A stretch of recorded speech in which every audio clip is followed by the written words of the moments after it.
Shalom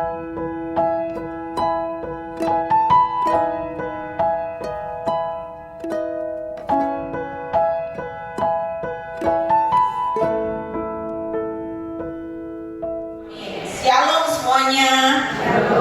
Ada sukacita? Ya, tadi saya datang ke Malang, waduh hawanya luar biasa ya. Enak, apalagi kalau ngantuk. Harapan saya nanti kalau sedang khotbah saya jangan ya. Kita percaya bahwa hari-hari ini saudara datang ke tempat ini bukan sekedar untuk ya teman-teman atau apa ya, tapi pastikan setiap hari ketika saudara mencari Tuhan itu benar-benar saudara punya rasa lapar dan haus akan kebenaran. Kita sudah dengar kesaksian dari Bu Titik ya. Kalau bukan karena Tuhan mungkin sudah ada banyak orang yang kehilangan arah hari ini.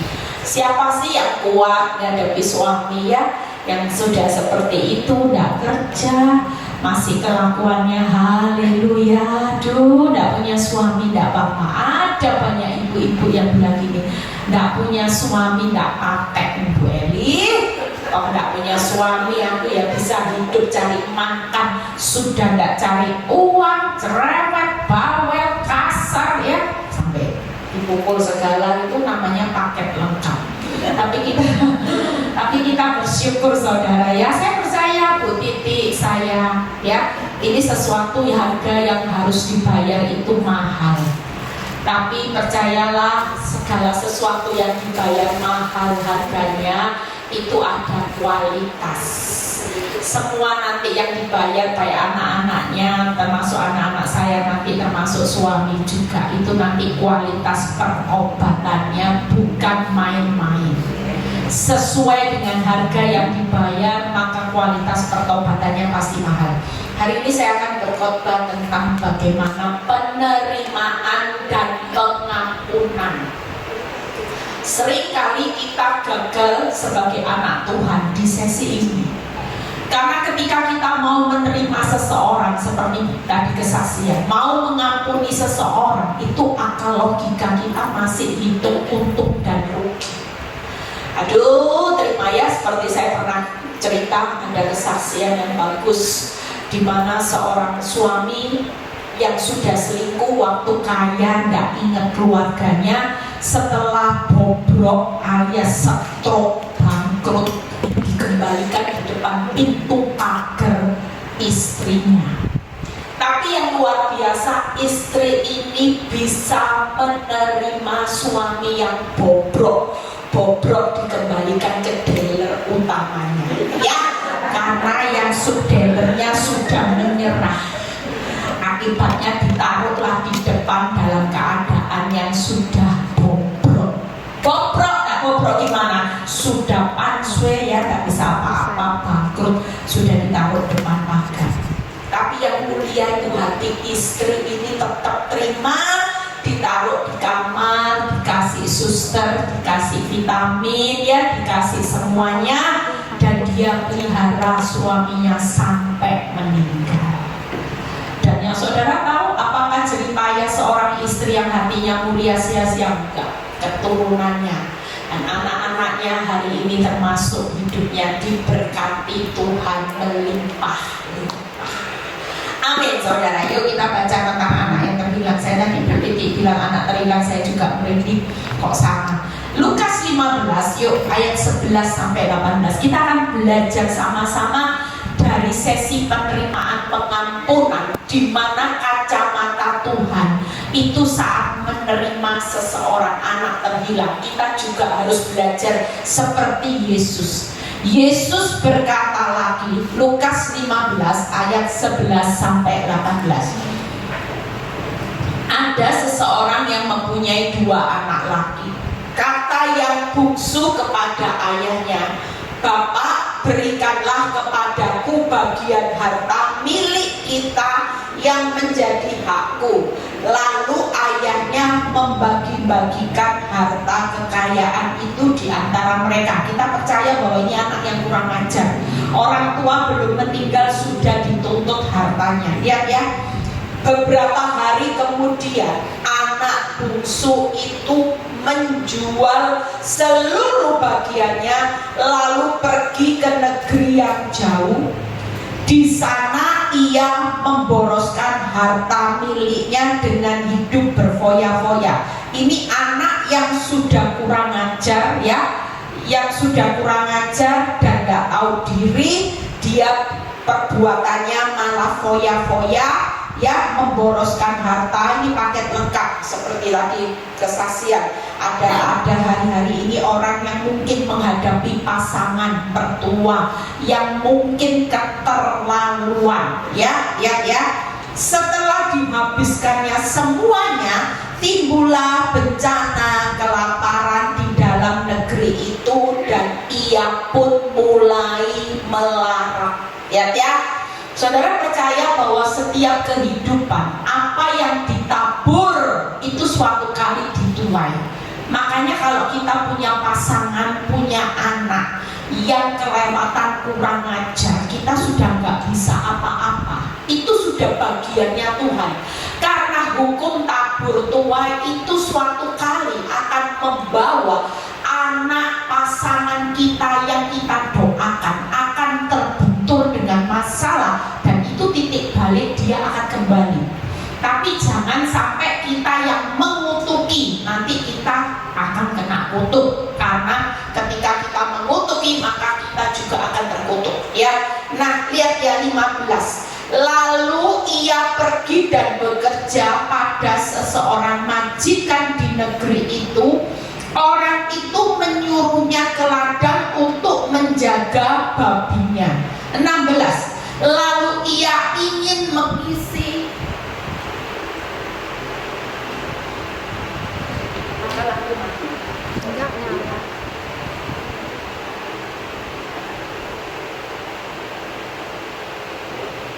baterainya habis.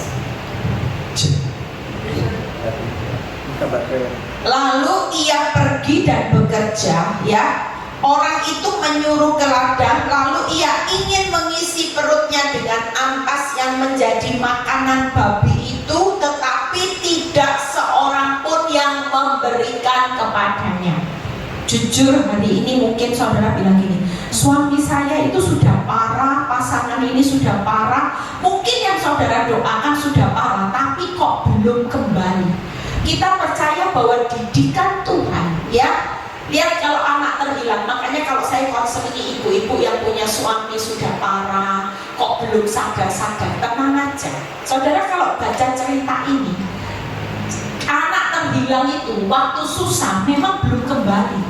Dia masih berusaha mengandalkan kekuatannya. Ya, mungkin ya karena gengsi ya. Jujur pasangan itu mungkin. Tapi kita percaya, saya selalu ngomong sama ibu-ibu gini, Bu tenang aja. Pengalaman hidup saya, satu kali dikasih dosis ini gak mandi, sama Tuhan diperbesar lagi dosis ini. Benar, antibiotiknya diperbesar sampai dia akan kepepet. Lihat ayat 17. Lalu ia apa saudara? Menyadari keadaannya. Katanya betapa banyaknya orang upahan bapakku yang berlimpah-limpah makanannya, tetapi aku di sini mati kelaparan. 18. Aku akan bangkit dan pergi kepada bapakku dan berkata kepadanya, Bapak, aku telah berdosa terhadap surga dan terhadap Bapak. Masa-masa yang paling penting momen itu ketika orang yang kita doakan itu sadar akan kesalahannya, walaupun dalam keadaan dosis yang tinggi, yaitu tadi kayak suami yang dikembalikan stroke sudah matang-matang. Mungkin saya bisa bayangin waktu istri ini terima di kamar, mungkin ngomongnya gini, Mama ampuni aku, jujur kita kalau tidak berbesar hati, mungkin dalam hati kita bilang ini rasa nopo ya, saya ini stroke tak jimiti gue. Jujur, kalau kita pernah lihat satu video viral ya, yang dimana orangnya sudah stroke sama istrinya dihajar, dipukul. Lihat ya, nah itu orang dunia. Tapi saudara perlu tahu kenapa penerimaan dan pengampunan itu sesuatu yang luar biasa. Orang kalau sudah kefefek, sudah dosisnya dikasih Tuhan itu tinggi, kalau dia sudah sadar akan kesalahannya dan dia mau kembali kepada Tuhan, kita ini jangan pernah bersikap menghakimi.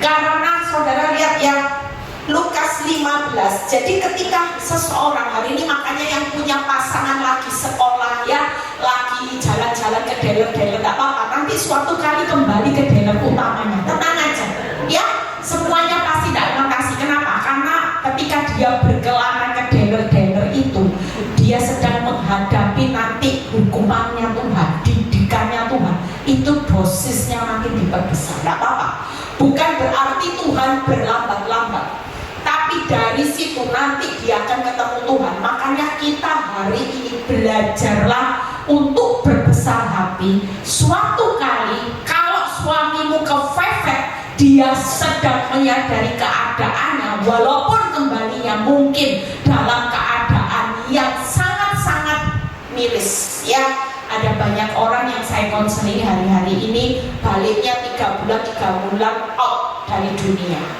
Makanya 2 pilihannya, kembali ke istri atau kembali ke rumah bapak. Ke rumah istri yang utama, dealer yang utama, atau kembali ke rumah bapak. Itu pilihannya 2 ya. Jadi tenang aja, suatu hari pasti kembali. Tapi hari ini yang penting doakan yang baik. Lihat ya berikutnya. Jadi hal yang paling utama hari ini, kita ini punyalah hati yang seperti Tuhan. Kalaupun pasangan kita kembali, kita harus menerima, mengampuni dia apa adanya. Makanya jangan didoakan stroke, nanti jadi baby sister, jadi suster jaga bayi yang gak bisa apa-apa, makan ini nanti ya. Jujur kita harus mendoakan. Saya nggak mau saya bilang gini tuh sama Tuhan, Tuhan kalau nanti Pak Nyoto balik, aku minta sesuatu yang sehat. Jangan kalau yang enak-enak di sana baliknya stroke. Tak mau Tuhan, saya mau sehat. Kami berdua sama-sama melayani Tuhan. Izinkan sisa waktu pemulihan yang indah bukan dihabiskan untuk honeymoon tiap hari. Saya harus jalan-jalan, enggak. Saya selalu minta sama Tuhan, kalau kembali saya minta waktu yang sisa untuk kami berdua menghabiskan waktu untuk menjadi saksimu sampai ke ujung bumi. Amin. Nah, kita lihat hari ini yang perlu kita ingat, Tuhan itu tidak pernah, kalau saudara baca cerita di mana anak yang terhilang itu, kita baca dulu aja ayatnya di Lukas 15 ya, di mana bapak itu waktu menyambut anak itu, Tuhan itu enggak, waktu anak itu kembali, kalau saudara baca, Tuhan itu enggak menolak anak ini, tapi justru Tuhan itu menunggu setiap hari kapan dia balik. Dan waktu kelihatan anak itu dari jauh berlari-lari, Tuhan itu menyambut. Dan nyambutnya gak main-main, dikasih jubah, dikasih cincin, dikasih kasut yang terbaik. Mungkin buat kita berpikir kalau kembali ya jangan dia apa-apain, sudah setimpal dengan apa yang dia perbuat, kapok syukur. Tapi kita belajar yuk 3 hal. Yang pertama, Lukas 15 ayat 24 kita baca dulu ya. Kenapa hari ini yang jadi targetnya Tuhan, kita semua harus belajar penerimaan dan pengampunan. Lukas 15 ayat 24. Sebab anakku ini telah mati dan menjadi hidup kembali. Ia telah hilang dan didapat kembali, maka mulailah mereka bersukaria. Jadi sukacitanya Tuhan itu ketika bukan karena secara akal jadi bapak jengkel enggak, sudah bapaknya masih hidup nuntut hak waris.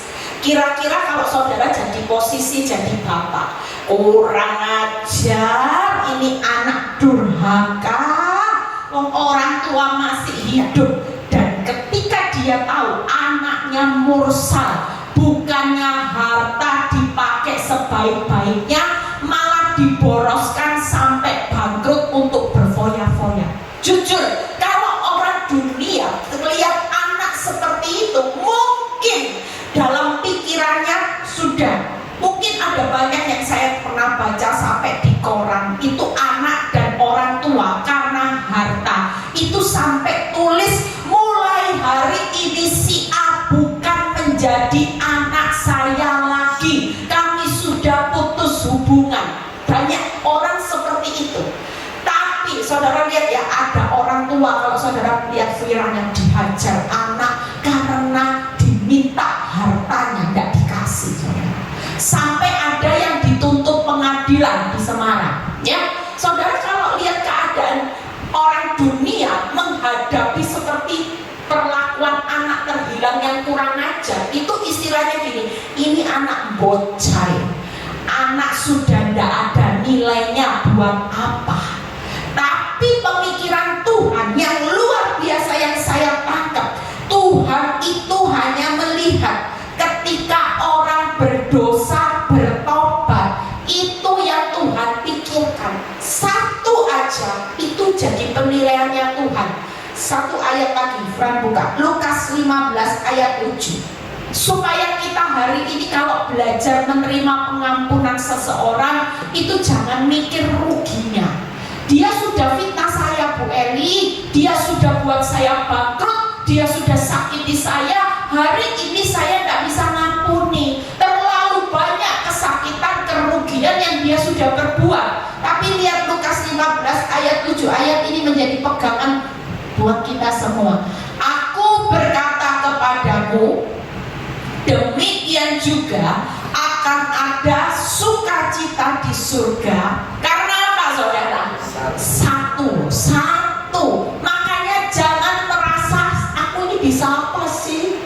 Aku tidak bisa khotbah kayak Bu Eli yang bisa dimasukin YouTube, banyak orang bertobat. Kita hari ini percayalah, kalau saudara hari ini bawa satu jiwa aja, dan satu jiwa itu ketika saudara bawa dia bertobat, maka nilainya lihat ya, satu orang dosa yang bertobat itu sukacitanya lebih dari karena 99 orang benar yang tidak memerlukan pertobatan.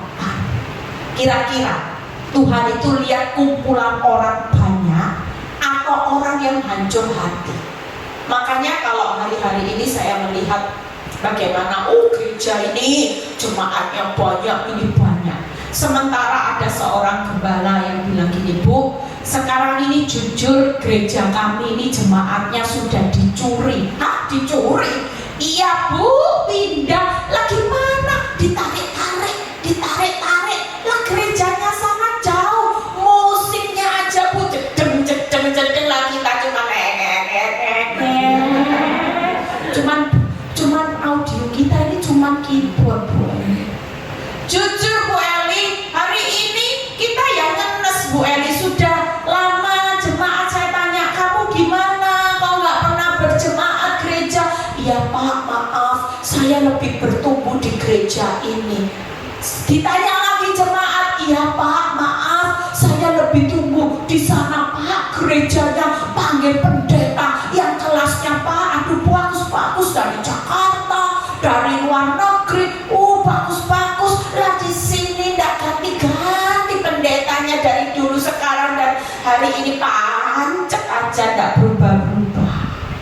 Saya cuma ngomong sama Bapak ini, nggak usah takut. Jemaat itu miliknya Tuhan. Kalaupun hari ini engkau menggembalakan apa yang ada, yang penting 10-10-nya ini maunya hati mau bertobat, itu sukacitanya di surga jauh lebih besar daripada yang sana ribuan tapi tidak perlu pertobatan, cuman hadir tidak perlu pertobatan. Itu sebabnya kacamata Tuhan dan manusia manusia beda. Makanya kenapa saya selalu kalau teman saya bilang gini, kamu ini bodoh katanya gitu. Kamu ini setia sama Pak Nyoto sudah berapa tahun, seolah-olah orang lihat kamu ini bucin aja tuh. Orang di sana banyak wajah-wajah yang lebih ganteng loh katanya gitu. Tapi buat saya hari ini saya bilang gini, saya setia karena satu target saya.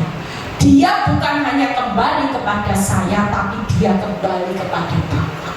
Yang penting target saya Pak Nyoto bertobat sungguh-sungguh, itu doa saya. Dan saya juga bersyukur selama bertahun-tahun saya berdoa tidak pernah sia-sia. Karena pada akhirnya hari ini saya tahu Pak Nyoto sudah cinta Yesus. Dia hanya tunggu proses waktunya Tuhan ya. Kita percaya nanti akan ada kesaksian yang luar biasa, di mana mantan orang yang berselingkuh akan jadi orang yang menyaksikan kebesaran Tuhan. Amin. Nah, yuk kita lihat ya. Jadi 3 hal. Kalau hari ini belajar penerimaan dan pengampunan, itu karena 3 hal. Bisa buka PowerPoint-nya kan? Yang pertama, hari ini kalau kita berdoa bergumul, baik itu mertua, anak-anak, jangan pernah menyerah. Sekalipun yang terlihat ya nggak kelihatan ya. Kelihatan nggak jelas. Sayang juga ya, kalau ini mau dimasukin YouTube juga sayang karena PowerPoint-nya, anunya. Ya. Yang pertama yaitu Tuhan itu menerima kita apa adanya. Ya, itu yang pertama. Kenapa penerimaan dan pengampunan ini sangat penting? Karena waktu Tuhan itu menerima anak yang hilang, Tuhan itu menerima anak yang hilang itu apa adanya. Yang kedua, Tuhan itu juga tidak pernah mengingat kesalahan kita. Makanya jangan ingat-ingat siapa yang dulu ya ngabisin uangku, fitnah aku, enggak usah. Sekali kita belajar menerima dan mengampuni orang yang menyakiti kita, termasuk orang yang paling dekat sama kita, ini prinsip di mana Tuhan menerima anak yang terhilang apa adanya. Dia tidak mengingat kesalahan kurang ajarnya anaknya, dan Tuhan itu malah menyediakan upah yang besar di balik hancur hati. Justru yang Tuhan lakukan bukan penghukuman, malah disediakan jubah, disediakan kasut, disediakan cincin, masih dijamu dengan pesta, diberikan lembu tambun, dipotong. Saudara bisa bayangin ya, kalau manusia menghadapi orang yang kurang ajar sudah disiapkan hukumannya, tapi Tuhan itu menerima, tidak ingat, masih dikasih upah. Saudara tangkap ya? Bayangin hati Bapak ini seperti apa, saudara? Kalau kita begitu orang, mungkin orang yang dulu ambil uang kita ya, terus orang ini bangkrut minta maaf, aku minta maaf ya, aku bangkrut, aku dulu salah. Kita mungkin langsung ya, memang kamu dasar kapok, sekarang kamu bangkrut, hidupmu susah, itu setimpal. Nah ini kita berdosa. Kita harus tetap mempunyai hati seperti Bapak, yaitu menerima. Tuhan tidak mengingat kesalahan, dan kita perlu menyediakan yang terbaik. Kalaupun pasanganmu nanti baliknya dalam keadaan tanda kutip, engkau pun tetap harus memberi yang terbaik. Amin. Yang pertama, yuk kita lihat poin yang pertama. Bagaimana Tuhan itu menerima kita apa adanya. Buka Lukas 15 ayat 20. Lukas 15 ayat 20. Maka bangkitlah ia dan pergi kepada bapaknya. Ketika ia masih jauh, nah ini lihat ya, ayahnya telah melihatnya. Apa yang menggerakkan hati Tuhan?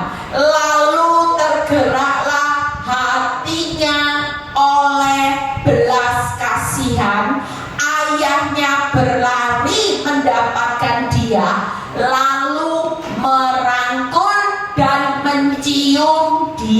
3 hal, bisa buka PowerPoint-nya. Kita percaya hari ini yang Tuhan mau kalau kita terima pasangan, ya anak kita apa adanya. Walaupun anak sudah dalam tanda kutip, percayalah hari ini kenapa Tuhan itu bisa terima anak yang hilang apa adanya, itu karena memang hatinya penuh belas kasihan terhadap jiwa yang mau bertobat. Jangan halangi suamimu, anak-anakmu ketika dia sudah balik. Saudara yang menghakimi, akibatnya dia tidak bertobat, malah dia diterima di dunia yang hari ini banyak LGBT ya, banyak. Itu karena apa? Kalau saudara lihat yang namanya gay, lesbi, itu karena mereka bisa menerima anak-anak yang terbuang itu apa adanya. Jadi ketika hari ini Tuhan penuh belas kasihan, malah Tuhan ingatkan saya gini, suatu kali nanti ya Eri, kalau Pak Nyoto balik, kamu juga perlu seperti aku. Tidak boleh kalau balik pun dalam keadaan apapun engkau jadi sombong, sekalipun hari ini engkau sudah ada di atas. Aku sudah bawa hidupmu naik. Kalaupun nanti kembali engkau mungkin merasa level rohanimu, mungkin engkau merasa oh aku lebih sok rohani, engkau tetap harus punya belas kasihan. Bahkan hatimu, yaitu peluk cium, itu berbicara hati orang hari ini. Kalau pasangan siapapun yang hari ini kembali kepadamu, maka berbicara sudah punya belas kasihan, masih dipeluk, masih dicium. Gampang nggak saudara? Mungkin kalau punya belas kasihan masih gini, saknoe, tapi ini lebih loh. Sudah belas kasihan, masih ada langkah, bukan hanya di dalam hati, tapi tetap ada action. Dipeluk, dicium. Makanya hari-hari ini anakmu mungkin hari ini berontak seperti apapun, kita tetap harus punya belas kasihan. Sekalipun kita punya otoritas sebagai orang tua untuk menghukum, tapi Tuhan tetap mengingatkan hati yang berbelas kasihan, action. Engkau harus deketi, engkau harus cium, artinya deketi dengan kasih. Itu jauh akan menerima seseorang apa adanya, akan membawa itu titik balik. Mereka akan bertobat sungguh-sungguh. Hal ini gak gampang, apalagi kita hidup di akhir zaman. Makanya gak usah kaget, banyak ibu-ibu yang mulai konseling tentang anak. Saya cuma ingatkan ini, kita hidup di akhir zaman, yang ada di Alkitab akan banyak anak berontak terhadap orang tua. Ini sudah tidak bisa dipungkiri saudara. Kenapa? Karena semakin zaman modern, mereka anak itu sudah tidak butuh orang tua. Semua di Google, semua ada. Beda anak zaman dulu, sakit masih butuh ini tapi anak zaman sekarang, lihat yang kecil-kecil sekarang sudah bisa cari uang sendiri, jualan online, bisa menghasilkan uang. Saya punya teman ya, anaknya itu masih SMP, tapi sudah punya penghasilan sampai puluhan juta setiap bulan, jual online. Hanya jual online itu sudah mempunyai penghasilan lebih dari orang tuanya. Kira-kira anak seperti ini kurang ajar nggak? Ya jelas, karena mereka sudah merasa ada uang, butuh obat, cari di Google, nggak perlu lagi orang tua. Tapi hari ini percayalah, kita tetap sebagai anak Tuhan. Anakmu mau terhilang, tersesat, pasanganmu mau separah apapun, engkau tetap harus punya hati yang ditanam penuh belas kasihan, dipeluk, dicium. Berapa kali dia jatuh, jangan sampai kita menghakimi, tapi kita tetap harus punya belas kasihan, mendoakan, memberkati. Kalau dia datang, kita tetap memperlakukan anak itu dengan kasih, termasuk pasangan kita. Kalau suamimu selingkuh pulang ketahuan, kita pun harus, ibu-ibu ya, kalau saya ajar ibu-ibu ini, aduh bu, beratnya bu, sudah belas kasihan aja, gak usah ekstrim. Ini dalam arti kata saudara tetap ada yang namanya action, ya. Tidak bisa hanya berdoa, tapi kalau pulang saudara mukanya kayak kuda nembak. Tidak bisa. Namanya penuh belas kasihan, peluk dan cium, itu pasti akan melakukan sesuatu. Ya disiapin makan, capek dipijetin. Bu Eli, saya harus cuci bajunya penuh lipstik. Bu Eli, tidak apa-apa, itulah biasa. Ini waktunya saudara action, membuktikan bahwa saudara punya hati yang penuh belas kasihan. Namanya penuh. Amin. Yang kedua, satu poin kita selesai. Bagaimana Tuhan tidak mengingat kesalahan kita, yaitu Lukas 15 ayat 21 sampai 22. Lukas 15 ayat 21 sampai 22. Kata anak itu kepadanya, "Bapak, aku telah berdosa terhadap surga dan terhadap Bapak. Aku tidak layak lagi disebutkan anak Bapak." Lihat ya 22. Tetapi ayah itu berkata kepada hamba-hambanya, "Lekaslah bawa kemari," apa saudara? "Jubah yang terbaik. Pakaikanlah itu kepadanya, kenakan cincin pada jarinya, sepatu pada kakinya." Jadi yang kedua, kalau Tuhan itu tidak mengingat kesalahan kita, buka PowerPoint-nya, maka apa yang perlu kita lakukan saat kita menerima dan mengampuni? Tuhan itu mengampuni apa adanya. Tuhan mengampuni tanpa melihat besarnya rasa sakit dan kerugian. Jujur, jadi bapak terhadap perlakuan anak yang bilang, saya percaya kalau orang tua dunia itu rasanya sakit, anak kurang ajar, sudah foya-foya, habisin harta, itu berbicara kerugian. Tapi kita tetap lihat bagaimana respon Tuhan ketika anak itu kembali. Dia tetap menyediakan yang terbaik, mengampuni tanpa menuntut. 3 hal, tidak gampang. Mengampuni apa adanya, mengampuni tidak lihat besarnya rasa sakit dan kerugian, mengampuni tidak lagi menuntut. Kalau kita menuntut, maka kita juga hari ini akan dituntut juga. Alangkah jauh lebih baik ketika samahannya. Tuhan ngampuni kita ini juga apa adanya. Tuhan ngampuni juga tidak lihat rasa sakitnya. Seringkali kita juga menyakiti hati Tuhan. Tidak ada dosa besar, dosa kecil. Makanya ibu-ibu yang ada di sini jangan berkata gini, dosa aku kan cuma tidak hormat sama suami. Lah dia lebih besar dosanya zina. Aku kan cuma suka ngerumpi-ngerumpi, paling yang gosip-gosip lah. Yang namanya dosaku loh, tidak membunuh, tidak berzina, tidak seperti itu. Tuh selingkuh, tuh ambil suami orang, tuh. Tapi aku kan tidak bisa seperti itu. Setiap kali kau berbuat dosa, itulah waktunya kau juga nyakiti hati Tuhan. Setiap kali dosa, tidak ada dosa besar, dosa kecil. Setiap pelanggaran itu selalu berkata menyakiti hati Tuhan. Yang ketiga, dia tidak menuntut balik. Mana uangnya? Ayo, kamu sudah ngabisin harta, kamu harus jadi jongosku hari ini. Tapi tidak. Bapak itu selalu memperlakukan sampai dibuat pesta. Artinya saking senangnya. Saudara, ada satu ayat sebelum kita tutup yang bagus di Lukas 15. Ya, kita baca, lihat Lukas 15 ayat 32. Buka satu ayat.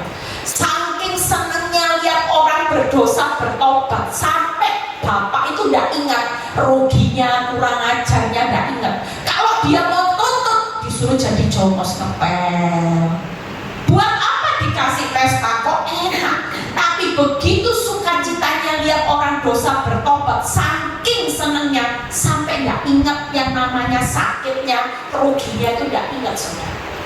Amin, saudara. Makanya hari ini lihatlah orang berdosa, anak-anakmu, suamimu, mertuamu, sebagai orang-orang yang perlu didoakan Tujuannya kita menerima, mengampuni mereka supaya mereka itu bertobat. Satu jiwa itu sukacitanya seluruh malaikat surga. Lihat ya, kita patut apa saudara? Bersukacita dan bergembira. Ini karena kakaknya ngomel, papanya katanya nggak adil. Kenapa yang berdosa dikasih pesta, sementara aku kok nggak? Tapi jawab bapaknya luar biasa. Karena adikmu telah mati dan menjadi hidup kembali, ia telah hilang dan didapat lagi. Pikirannya Tuhan itu bukan egonya lagi, tapi selalu Tuhan melihat jiwa-jiwa. Amin.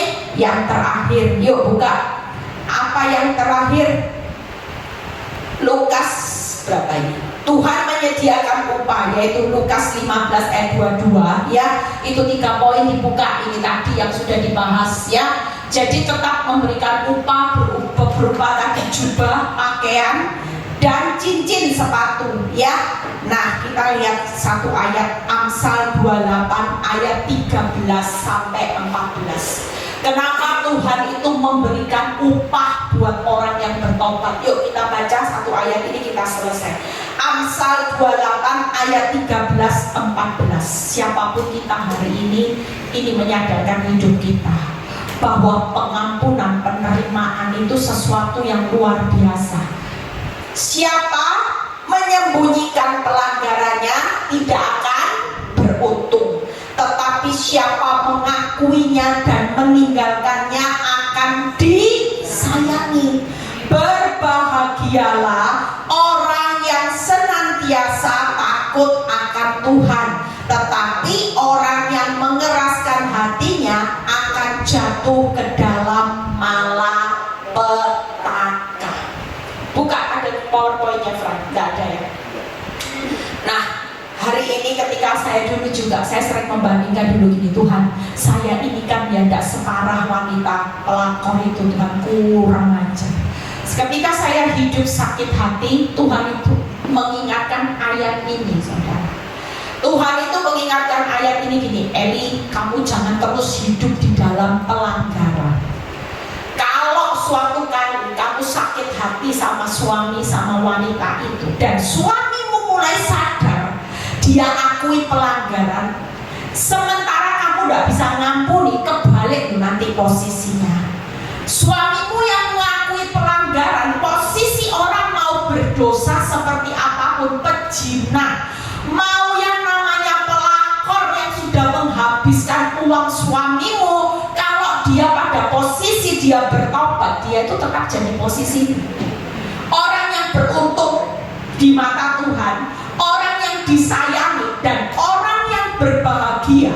Tapi sementara kamu hidup dalam sakit hati terus, hati-hati, pintu surga akan tertutup. Jadi nanti posisinya jangan kebalik. Jangan kamu yang disakiti, tapi kamu yang masuk neraka bayar harga malapetaka. Karena ada ayatnya yang tadi, siapa yang mengeraskan hatinya akan jatuh dalam malapetaka. Nanti suamimu bertobat, dia sudah pada posisi. Tuhan tidak lihat besarnya pelanggarannya, yang pasti merah seperti kemisi jadi putih seperti salju, sekalipun dia sudah bayar harga. Tapi waktu dia mengakui pelanggarannya di hadapanku, dia tetap pada posisi orang yang beruntung, disayangi, dan orang yang berbahagia. Makanya hati-hati, Tuhan ingatkan, jangan sampai kamu tidak bisa ngampuni, kamu tetap pada posisi menjadi orang yang tertimpa malapetaka. Kalau sampai akhir hidupmu kau tidak mau berubah, arahnya maut. Orang yang nyakiti hidupmu malah arahnya jadi ini. Hati-hati saudara. Makanya jangan sampai orang berbuat dosa, malah saudara pada posisi seharusnya saudara ini menjadi orang yang akan diberkati, dipakai Tuhan. Saudara menikmati berkat karena saudara sudah mengampuni, disakiti, tapi justru saudara berbalik. Gara-gara orang berdosa, responmu salah. Itu sebabnya hari ini, yuk saya sudah selesai. Fran, ayo maju ke depan, kita mau nyanyi. Pulang dari tempat ini, yuk belajar arti penerimaan dan pengampunan. Sekalipun posisinya kelihatannya, ya mungkin kita berpikir kalau baca anak yang hilang, kita berpikir gini, kok enak ya, sudah kurang ajar, foya-foya, gak tahu diri, bangkrut. Ingat sama Tuhan. Kok enak Tuhan? Lah saya Tuhan tiap hari ngampuni Tuhan. Kok hari ini hidup gak adil? Lah ini dalam keadaan sudah parah. Ingat Tuhan, kok enak? Tuhan tetap memperlakukan dia beruntung, disayangi, bahagia. Hati-hati. Yang pasti kita sudah mengenal firman hari ini. Tuhan itu selalu melihat sukacitanya, bukan karena besarnya kerugian, besarnya rasa sakit, tapi dia melihat sukacitanya karena yang mati hidup, yang hilang kembali.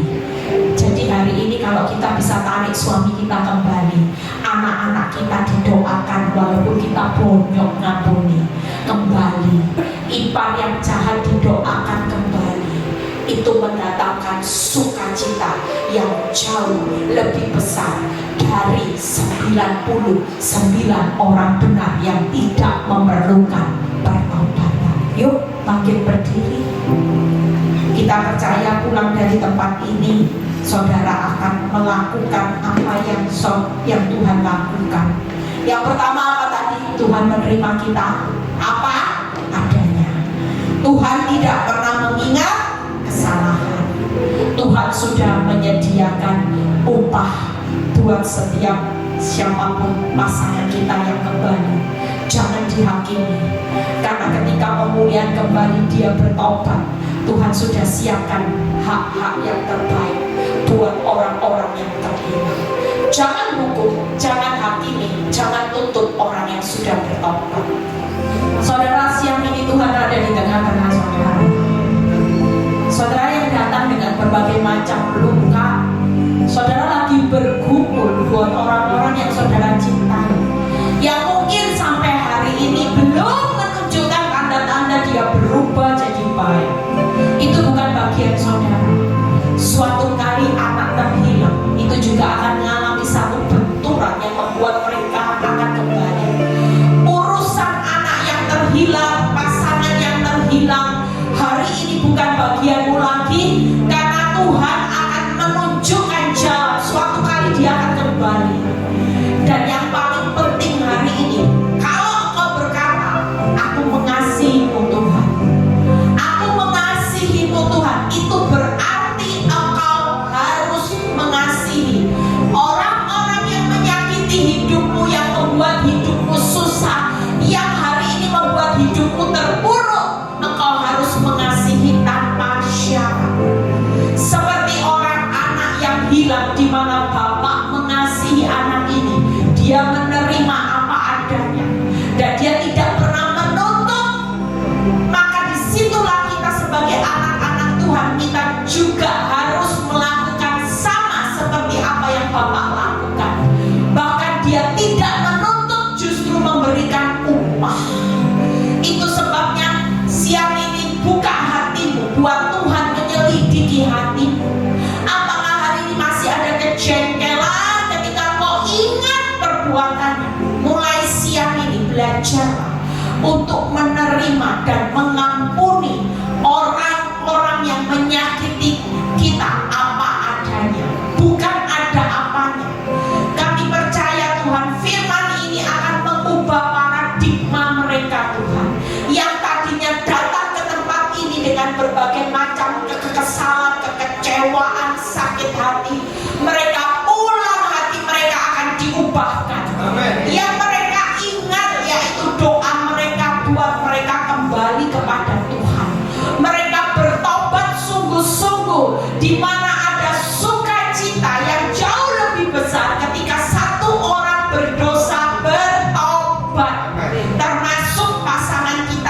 masih menyakiti kita, itu yang menjadi doa-doa kita untuk dia bertobat. Kami ampuni Tuhan orang-orang yang menyakiti kami. Kami memberkati Tuhan orang-orang yang menyakiti kami, Bapa. Kami tidak mau lagi mengutuki mereka, supaya hidup mereka kembali ke jalan Tuhan. Terima kasih Bapa. Biarlah firman ini mengubah kehidupan kami. Firman ini membawa pertobatan juga.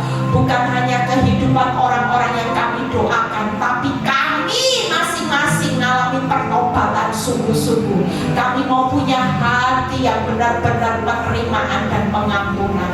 Terima kasih Tuhan. Berkati juga Bu Syana yang sudah menyediakan tempat ini. Engkau mengembalikan lipat-lipat. Engkau memberkati setiap perkumpulan hamba-Mu ini Tuhan. Berkati Frans juga, Hana Tuhan, yang sudah melayani di tempat ini. Jeripaya mereka tidak pernah sia-sia. Kami percaya Tuhan, setiap anak-anak-Mu yang datang ke tempat ini juga, kami percaya ketika hati kami bisa menerima, mengampuni, maka berkat yang besar itu juga akan tersedia. Kami bukan lagi menjadi orang-orang yang bersalah di hadapan-Mu Bapa. Terima kasih Tuhan. Biarlah kalau sebentar kami juga mau berpisah satu dengan yang lain, biar kami juga mengangkat tangan kami menerima berkat Abraham, Ishak, Yakub. Damai sejahtera Allah Bapa, Putra dan Roh Kudus menyertai saudara dan saya mulai saat ini sampai Maranatha Tuhan Yesus datang kedua kali. Yang diberkati dan percaya